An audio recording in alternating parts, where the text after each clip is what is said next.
A quien también le envío un abrazote muy afectuoso es a nuestro amigo Daniel Marmolejo, a nuestro colega Daniel Marmolejo, director y productor de Guerra Híbrida, quien ya está con nosotros para hablar sin censura de Lozoya y de muchos otros temas, la Cruz Azul, en fin. Mi querido Daniel Marmolejo, te mando un abrazo, ¿cómo estás? Hola Vicente, queridos amigos, ¿qué tal me escuchas? ¿Me escuchas bien, Vicente? Ahí te escucho, mi querido Daniel. Muchas gracias, buenas noches.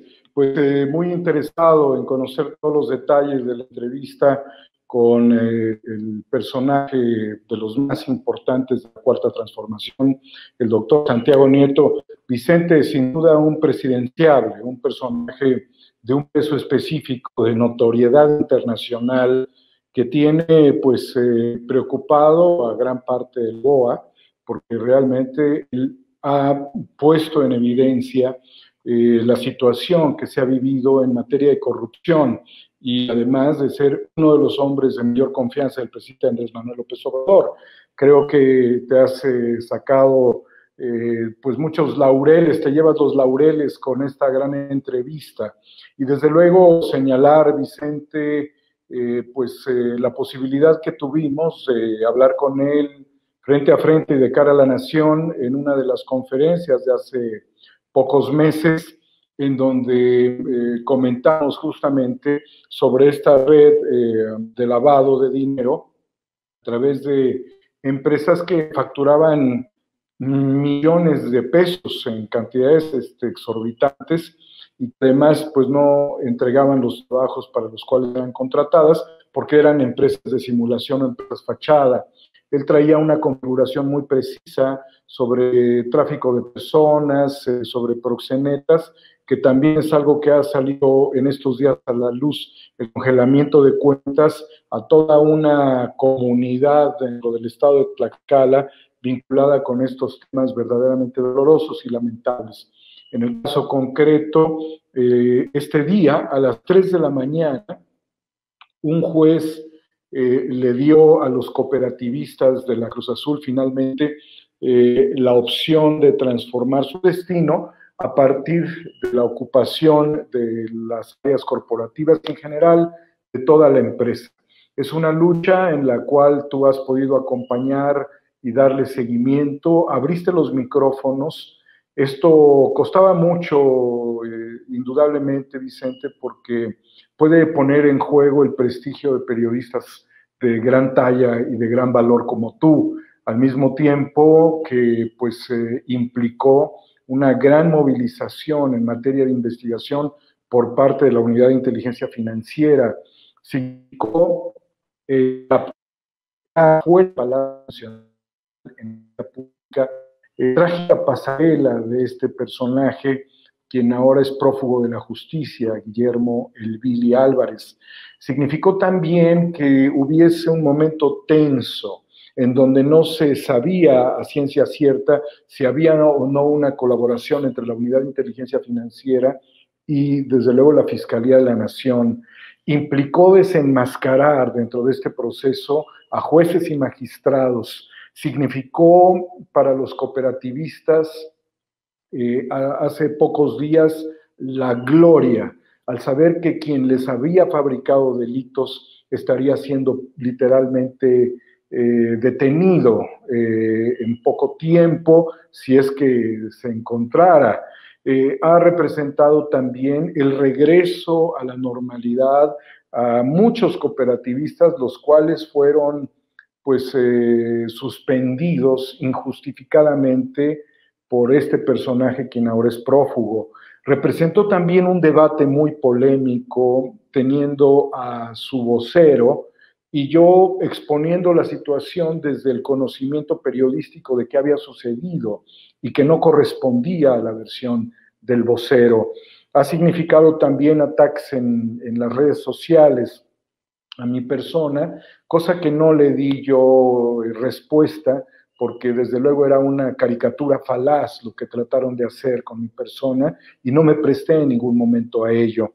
Ha significado también que los aliados, los amigos del Billy, hayan salido ahora a reventar la noticia como si fuese suya el tema de la cooperativa, cuando verdaderamente hasta la última notificación que envió Billy Álvarez se la envió a Ciro Gómez Leiva, o sea, son los aliados.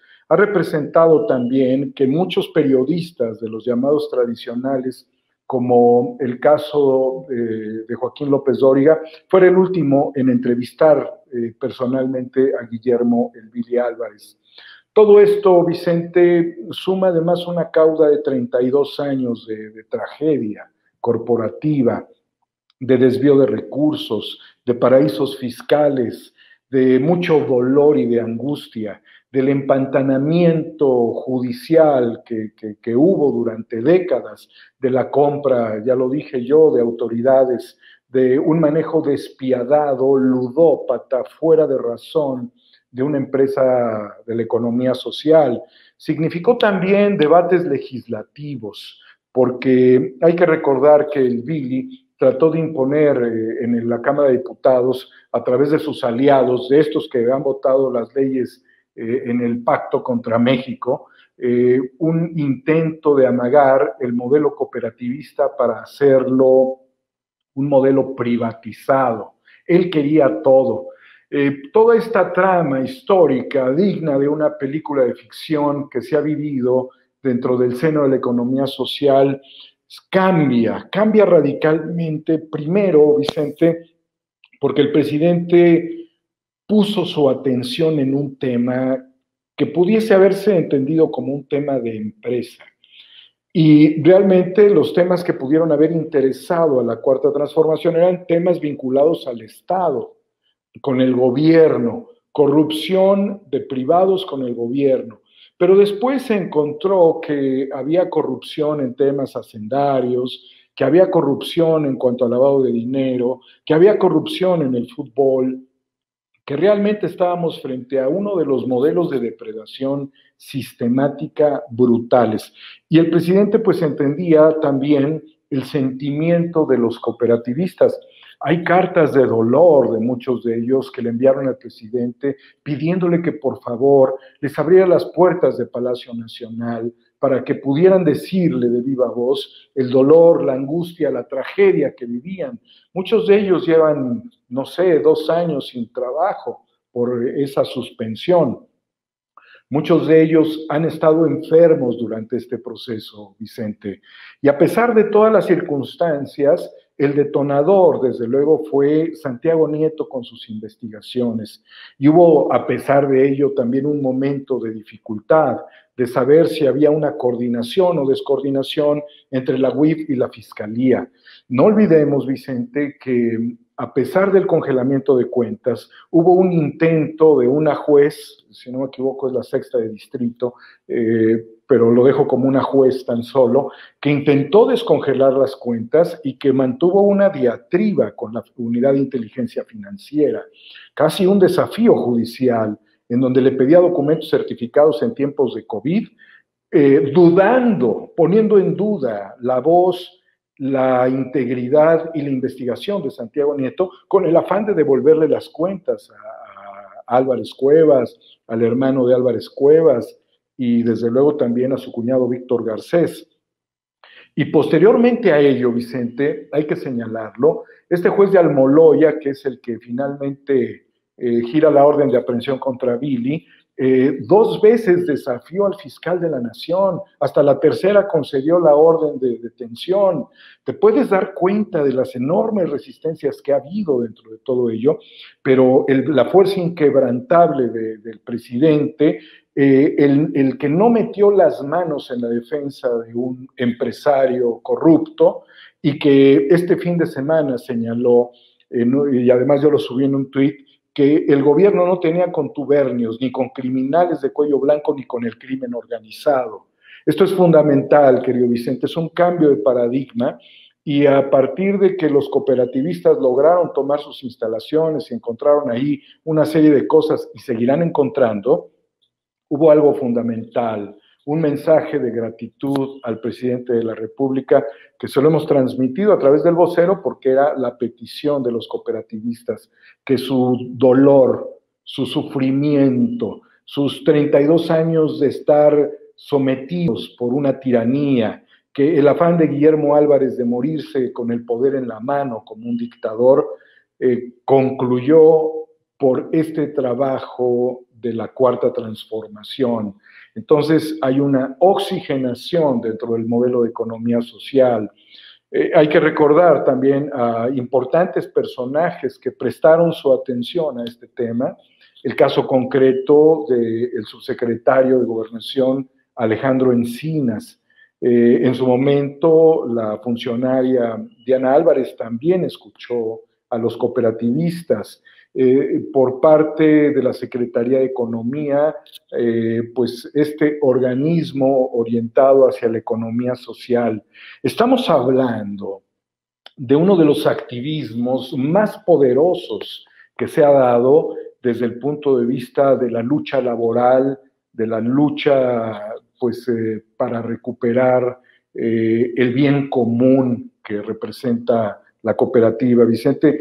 Y bueno, pues evidentemente Santiago Nieto lo logró una vez más, porque además no es la única. Así es, y con Santiago Nieto también platicamos no solamente de los de moda, también empezamos a rescatar nombres como el de Romero de Champs, porque salió en la conversación. Últimamente no se ha hablado de un Romero de Champs y es importante que pues que pongamos ojo porque no vayan a salir con que se peló Baltasar otra vez.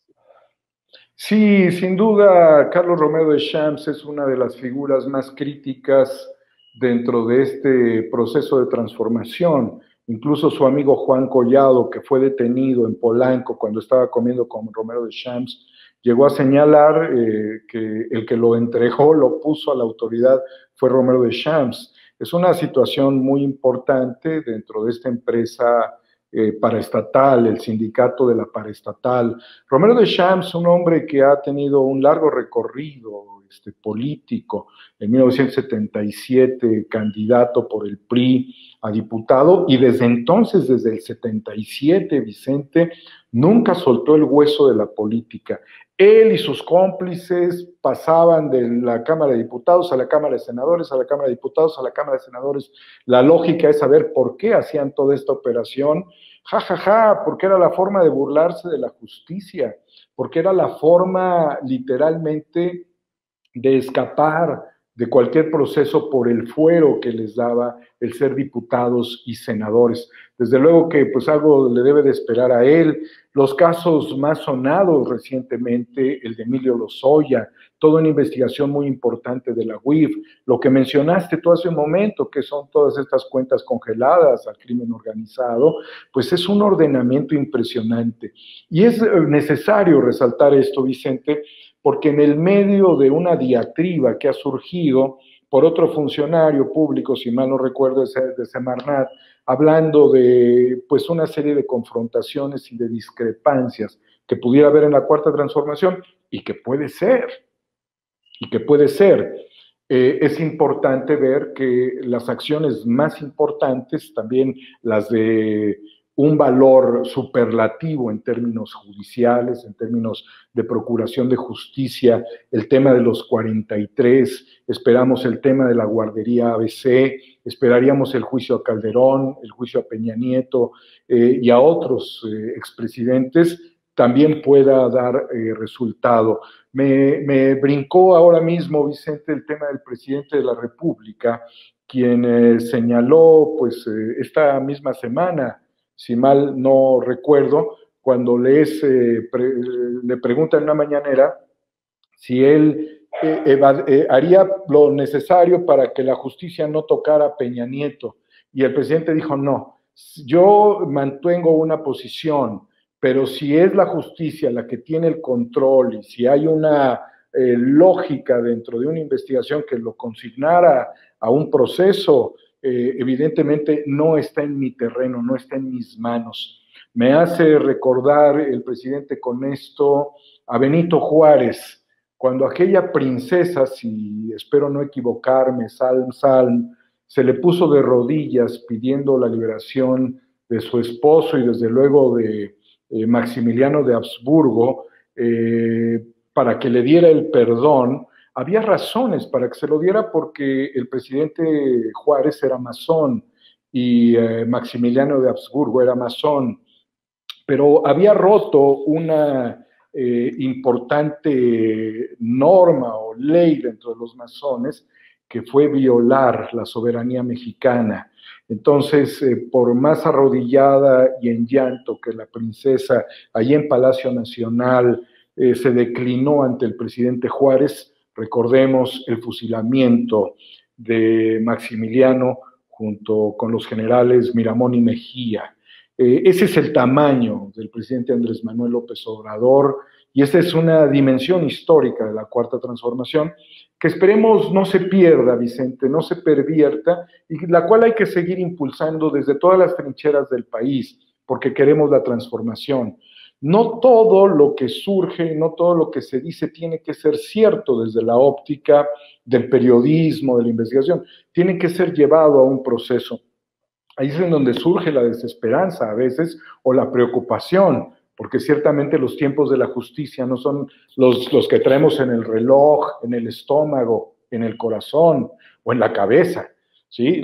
Los tiempos de la justicia a veces no se dan tan rápido, pero sí estamos viendo cosas increíbles en muy poco tiempo. Así es, mi querido Daniel Marmolejo, y precisamente de eso también platicamos, de los tiempos, que pareciera que muchas veces va a un ritmo la Unidad de Inteligencia Financiera de la mano de Santiago Nieto, y va a otro ritmo la Fiscalía General de la República de la mano de Alejandro Gertz Manero. Fue muy respetuoso Santiago Nieto, pero hay que darle lectura entre líneas a las respuestas que le dio a este servidor, y esa entrevista que nos concedió Santiago Nieto en su oficina la presentaremos mañana aquí, si te parece, en Sin Censura. Y no sé si hoy haya incorruptibles, mi querido Daniel. Desde luego, Vicente, hoy hay incorruptibles. Vamos a analizar el tema de Beirut, esta terrible explosión. Antes bien, quiero saludar con profunda emoción y tristeza a los libaneses en México. Desde este espacio quiero saludar, abrazar a Meme Yamel, a grandes amigos de origen libanés, quienes están sufriendo lo que sufre su raíz, su pueblo, su tradición.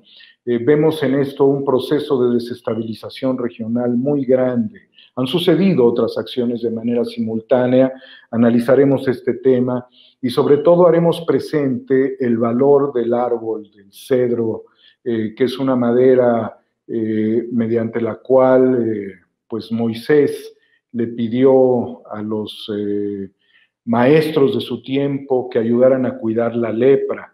Para el profeta Isaías fue muy significativo el árbol del cedro como signo de orgullo, y desde luego para el rey Salomón significó la construcción del templo de Jerusalén, una región de mucha preocupación que con este estallido pone a cientos de miles de familias literalmente a vivir en la calle, en el dolor, en la angustia, y que nos demuestra también, y lo analizaremos hoy, cómo un gobierno corrupto, como el que se está viviendo, que tiene una corrupción impresionante en el Líbano, las tribus que también estarían confrontándose, el juicio por el asesinato de un ex primer ministro, en general una problemática muy seria y muy compleja.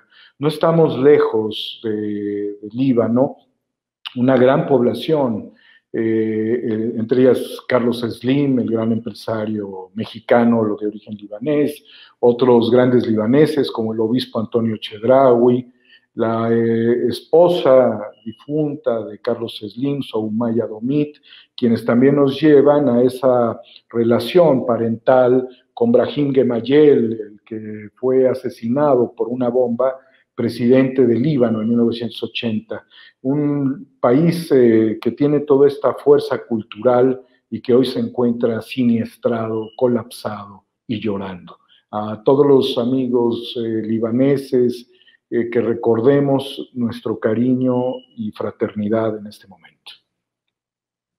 Mi querido Daniel, voy a invitar a todas las personas para que se conecten a 4A República, que es tu canal de YouTube, un canal independiente, alternativo, canal comprometido con la verdad, así que hay que suscribirnos, hay que apoyar y hay que ver Los Incorruptibles, hay que ver los 3 capítulos de Guerra Híbrida, y yo por lo pronto te mando un abrazo como siempre, querido Daniel. Yo también, Vicente, les mando un abrazo a la mesa fraterna de Sin Censura. Y qué bueno verte, qué bueno saber de esta entrevista del más alto nivel. Creo que después de haber entrevistado, lo voy a decir un poco jocosamente, al Tumbaburros y a Lozano, hoy con Santiago Nieto exorcizaste esos demonios. Sale pues, Daniel, un abrazote. Mi cariño para todos y mi respeto.